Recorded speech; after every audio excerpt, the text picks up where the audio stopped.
Yo, what's good? It's your boy Nam. We're back with another one.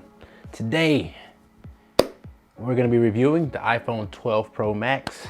I've had mine for about 2 months now, so let's see if it's been worth it. First, let's start with the hottest topic. We're gonna go ahead and touch on the camera. I'm upgrading from an iPhone 6, so let's go ahead and throw a few of those sample images there so we can compare the two. As you can see, the iPhone 6, actually this is iPhone 6s because I cracked my iPhone 6 and I had to buy an iPhone 6s. As you can see, the iPhone 6s is not a bad camera. It's just that the 12 is just like, it's fire, bro. It's a good ass camera, I'm not gonna lie to you. It's not even like the 12 is doing anything magical. It's just an overall better picture. It's kind of subtle though, so don't think that this camera is gonna make you a better photographer, but it does produce a much more detailed image.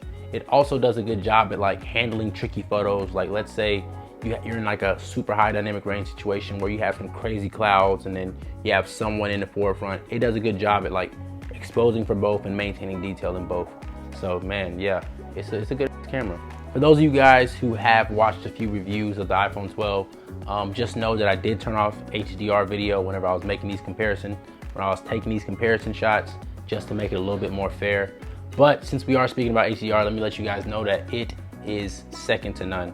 Like whenever you watch it on like a TV or a computer that's not an HDR like screen, it's gonna look like it honestly may look weird depending on how the TV handles that, but let's not even talk about that. But whenever you do watch it on your phone, dog, it's different, bro. It's different. Another reason why the iPhone 12 is a much more superior camera is really because, man, apps like TikTok, Instagram, and Snapchat they do a good job at really, how would I put this? Making you look better. I don't know what it is. I didn't even know that they upgraded the selfie cam or maybe some algorithm stuff, but dog, I remember the first time that I opened up my Snapchat to take a video of myself, and boy, did I look good. Jeez, I was like, man, I'm a good looking dude. But overall, bro, iPhone 12 Pro Max camera, both front and back, great. All right, so now let's talk about battery life. I use my phone a lot. I'm usually on it for about 6 to 9 hours a day. Yeah, that's a high number, but I'm usually streaming some podcasts via Instagram, via YouTube. So, you know, my numbers are a little bit more inflated than they should be because, you know, those podcasts be long, right? But yeah, I'm on my phone a lot. But usually I end the day with about 50%. Like, let's say if I use my phone for about 4 to 6 hours, I'll end the day around 50%. But if I'm using my phone closer to 9, I'm gonna end the day around like 30%, maybe a little bit lower. But for the most part, bro, I don't get battery anxiety. The only time that I have had to charge my phone midday is whenever I go to the gym and I'm recording a lot of videos. Quick side note, I do post 5 times a week on TikTok and Instagram. If you guys would like to catch any of my fitness content, just go ahead and follow me at nom_D on both Instagram and TikTok. But besides that, battery life, A1. So now it's time to answer the age-old question, does size matter? I'm just kidding. But whenever I first pre-ordered the phone, I caught the initial reviews and I was like, yo, everyone is making a big fuss about how large this phone is. And whenever I did get mine in, I was like, dang, they may have been right. This is a little bit bigger than I anticipated it being. But it's safe to say that it is not an impractical size. It's definitely still usable and you do get used to the size. So don't let the size kind of be the deterrent for you. I have fairly large hands. I want to say they're like medium, but some people could say they're large. You can see I had a big old head, so yeah, these are my hands. So I could be a little bit biased, but my mom did have the iPhone 12 for a little bit and she didn't really like it because it was too small, and I thought it was pretty small too. So she ended up switching to the 12 Pro Max and she hasn't complained since. So I think my statement still stands. The size shouldn't really be an issue. And honestly, guys, me personally, I would much rather have a phone that is a little bit too big than a phone that's way too small. So take that for what it is. So now let's go ahead and touch on the accessories that I purchased whenever I bought this phone. I bought the Spigen Ultra Hybrid case. I'm rocking that right now. I also got the Spigen, what was it? The Spigen screen protector, yes. And I purchased the Aki 30-watt charger. It's the one with the USB-C and USB-A port. And that's about it. Honestly, after spending as much as I did on my phone, I wasn't rushing to go buy the most expensive accessories. So like, I think the Spigen case is about 12 bucks and the screen protector is like 13 bucks, and then the charger is like 20. So I didn't spend that much money. But one thing I do have to say is I would not recommend the Spigen case and screen protector. I've had the case for about 2 months now. I got it whenever I got the phone, and bruh, it has already started yellowing. It's minimal, it's sleek, but it's not really that protective.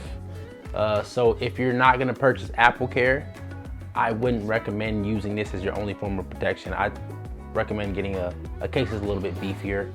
And also, with the screen protector, it already cracked. I haven't had any like really crazy drops either. It's just been regular stuff, like let's say falls out my pocket, falls off a table, but I don't know, it already cracked. And for a point of reference, my mom's screen protector already cracked as well, because I gave her the second one out of my case. So I don't know if it's just we're super rough on our phones, or if those screen protectors aren't that strong. But besides that, you know what? I can honestly say for $24, I'm not mad about the purchase, because I figured I was gonna buy at least a new case. So like, for those of you guys who are a little bit more budget conscious, for 24 bucks, I don't think you'll be mad. It's literally the price. Honestly, it's less than the price of most cases, so it's not a terrible buy. But just know that if you do purchase these two items, you're not going to be getting the most bang for your buck. Now let's go ahead and touch on my day-to-day experience with the phone. Honestly, man, I guess y'all could probably guess what I'm gonna say. It's been great. Like, there's nothing I can really complain about. My biggest thing whenever I was upgrading is I just wanted a phone that didn't have storage issues, didn't crash whenever I opened certain apps. I just wanted a phone that didn't make me think about things. Like, I wanted a phone that just worked, and this phone just works. Mind you guys, it's a phone. It's not gonna change your life, but I have to say, it's been a pretty good upgrade. So let's go ahead and answer that question. Was it worth it? The short answer is hell yes. Like I said, guys, I'm upgrading from my iPhone 6, so any upgrade would have been a good upgrade. But honestly, the three main factors that made this upgrade well worth it for me are the battery life, storage, and the camera. Without this phone, I wouldn't have been in position to post as much as I do on Instagram and TikTok. So just being able to do that alone has made this $1,200 feel like nothing.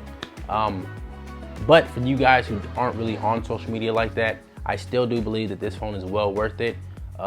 If you're still on the fence about spending that much money on the phone, I'd say do this. This is how I kind of assessed if the phone would be worth it for me. What I did was I figured out, all right, how long am I gonna keep this phone? And I knew it was gonna be about 2 to 3 years. So what I did was, but my method to the madness was that I divided the price of the phone by how long I was gonna keep the phone, and I looked at that number and I asked myself, would I spend this amount of money every single day to use this phone? And for me, it was the yes. So guys, that concludes this week's video. Please make sure you like, comment, and subscribe if you found this video valuable. And if you did not, please make sure you like, comment, and subscribe still, and let me know what you did not like about this video. But guys, that is it. Peace. See you next week.